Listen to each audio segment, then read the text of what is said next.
Good afternoon, Ken here with Ultralight, and right now I'm going to do an instructional video on our AC-SPL light mount. So this mount is the only one that we make that has lock line, and it comes with the hardware that's needed. You can take this and bolt it to any kind of tray or bracket. You could, if you did not have this ball on here, you could also bolt this directly onto the top of the handle.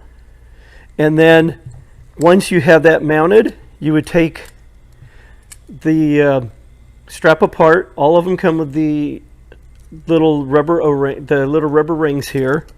Basically, you place the rings over the light, mount the light into the saddle where you'd like, take the Velcro strap, wrap it through, tighten it down, and you're all set. If you need to reposition it, you just kind of move things around a little bit and tighten it down, and you're good to go. This works out great. This will also work on some of the more littler round lights as well. And if you have any questions on this or anything else that we have, please feel free to give me a call. Other than that, happy lighting and have a great day.